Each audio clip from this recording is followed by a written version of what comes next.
Olá, eu sou o Liboni e eu sou o diletante profissional. Hoje eu quero dar mais uma dica de leitura, falar sobre um livro que chama A Ausência que Seremos. É um livro do colombiano Héctor Abad, foi publicado pela Companhia das Letras aqui no Brasil em 2011. Esse livro estava guardado aqui em casa fazia um tempo, assim, eu comprei esse livro meio que por engano. Eu achava que ele era uma história, mas na real era outra. E é aquela coisa de quem gosta de ler, né? A gente tem um monte de livro em casa e eles vão ficando aí, outros vão passando na frente e uma hora a gente chega neles. E chegou a vez desse daí, eu descobri que não era o livro que eu estava procurando, mas tudo bem, porque assim, eu gostei muito desse livro.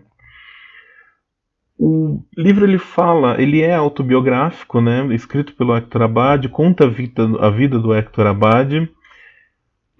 Só que, na verdade, ele fala mais sobre o pai dele do que sobre ele em si. O pai do Héctor Abad também chamava Héctor Abad, né? Héctor Abad Gomes, viveu ali de 1921 a 87. Ele era um médico sanitarista, defensor de causas sociais, de direitos humanos. E logo no começo do livro ele fala que o pai dele morreu, né, assassinado. E só que essa história do assassinato em si ele só vai contar lá no final. Na real, assim, ele fala no começo do livro porque depois a gente aqui no Brasil não tem essa dimensão, porque normalmente a gente não conhece, né, a maioria da história dos outros países, mesmo nos nossos vizinhos, como a Colômbia. Mas na Colômbia, o Héctor Abad Gomes, ele foi uma personalidade muito importante, assim, um médico que, sem praticar medicina tradicional, né, praticando o que se chama de saúde pública, de políticas de saúde pública, sanitarismo, ele mudou muito a Colômbia e ele era um lutador assim incansável dos direitos humanos. Além de professor de saúde pública, formou muitos médicos na Colômbia, trabalhou por organizações mundiais de saúde, assumiu posições diversas em diversos pontos do governo.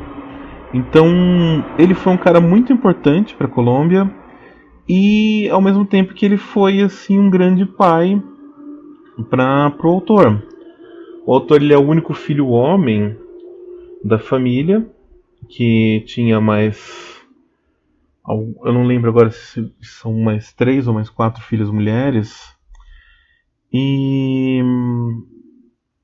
ele era muito apaixonado pelo pai. O pai era assim a relação mais importante na vida do escritor.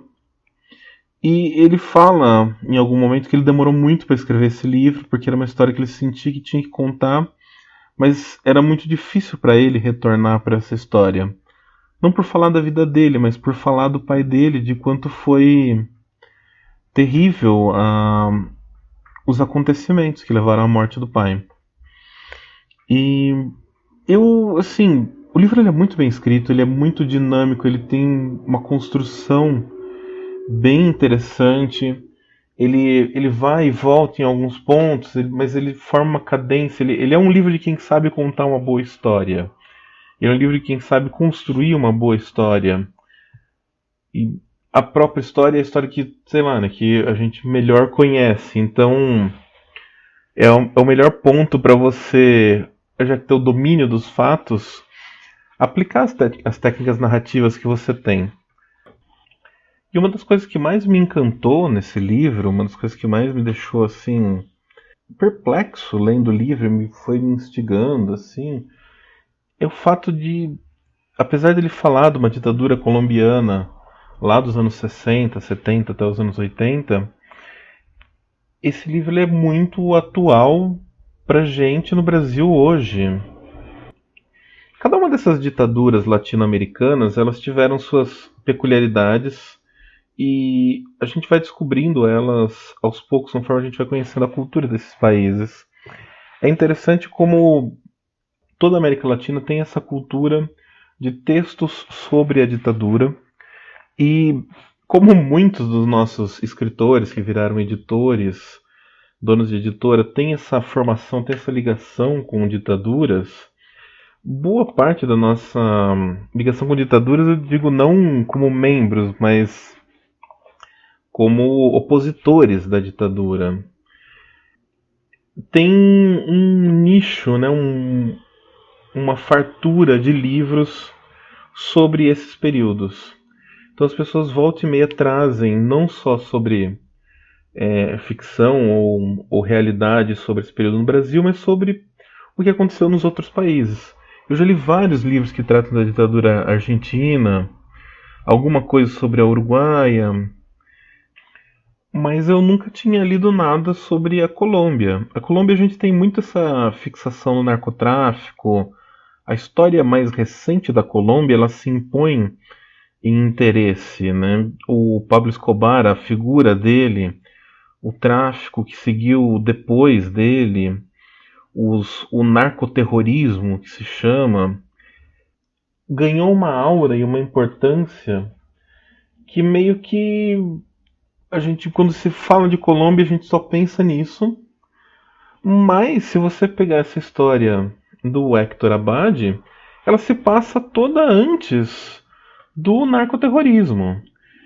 Se você assistiu a série Narcos da Netflix, quando começa, quando o Pablo Escobar começa a traficar, ele era só um contrabandista normal. Era um país que não tinha essa ligação com a droga. O Pablo Escobar ele traficava videocassete, coisas assim, muamba, né? Vamos assim dizer. E então essa história ela se passa toda antes da questão da droga mexer com a estrutura do país, mexer com a textura do país, bagunçar o jogo de poder. E a Colômbia ela teve uma alternância muito forte e muito radical de direita e esquerda ao longo da sua história. Ela tinha uma direita muito violenta em muitos aspectos, não só quando estava no poder do governo, porque a Colômbia ela tem a figura do que às vezes a gente fala disso na Venezuela, se eu não me engano. Um tipo de paramilitarização bancada pelas elites. Então, esses caras de direita, eles não dependiam só do poder do Estado para a violência. Eles tinham máquinas próprias de violência. Esses exércitos de direita, inclusive, eles têm um papel na luta contra o Escobar. Né? A formação dessas milícias, elas surgem aí dessa guerra de direita e esquerda lá nos anos 60 e vai se alastrar até o momento ali do Pablo Escobar. Então, essa ditadura colombiana ela é muito assustadora. Ela é muito violenta. As alternâncias dela são muito fortes e muito intensas e acirradas. E a disputa de direita e esquerda no país é assim, num nível que a gente não tinha tanto no Brasil até essa recente polarização. Então é um pouco assustador a questão ideológica nesse país. E você pega um personagem como esse, como o pai desse escritor, que ele é um médico sanitarista, ele tem uns objetivos muito humanos e muito simples. E ele não começa como um cara de esquerda.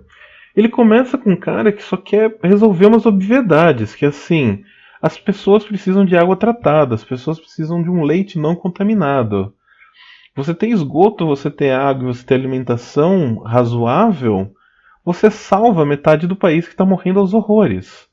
Não adianta você formar um médico que sabe curar um câncer, alguma coisa assim, se você não consegue resolver o básico. Se você tem milhares de pessoas morrendo todos os dias, basicamente de fome e de doenças que são resolvíveis com políticas públicas simples.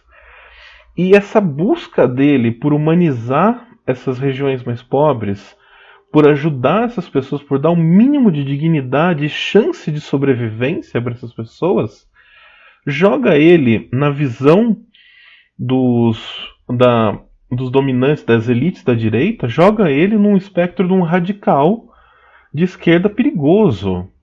Ele é classificado em algum ponto como um idiota útil. E então assim, ele é um personagem com uma visão de mundo muito poética, uma visão de mundo muito bonita. Tudo bem, a gente está vendo a história a partir dos olhos do filho, um cara encantado pelo pai. A gente talvez tenha que dar um desconto, talvez não seja exatamente isso. Mas olha, enquanto história, assim, enquanto narrativa, ela é muito crível, faz muito sentido. No Brasil a gente teve esses personagens também, em alguns aspectos, que buscavam questões puramente humanas e foram jogados em espectros diferentes. Hoje a gente vê coisas absurdas desse gênero, assim, pessoas que sempre foram vistas como de direita, sempre foram alinhadas ao capital e ao liberalismo, simplesmente pelo fato de dizer que o governo não está indo para um caminho certo, ele já vira um radical de esquerda, ele já vira abraçado com Lenin, já tem foto do cara lendo Marx na praça para as crianças. Então é difícil a gente dissipar essa radicalização e entender a realidade. Independente disso, é um livro lindíssimo, é um livro que vale muito a pena ler, vale a pena conhecer, entender um pouco mais dessa situação colombiana e entender um pouco dessa questão humanitária de pobreza e de políticas de saúde pública, de políticas públicas no geral. Então, vale muito a pena ler A Ausência que Seremos. É um livro escrito assim com extremo primor, é um livro que de fato vale descobrir e espero que vocês gostem. Se alguém leu, deixa aí nos comentários, fala aí o que achou. E se não, curta, compartilhe e estamos aí. Valeu.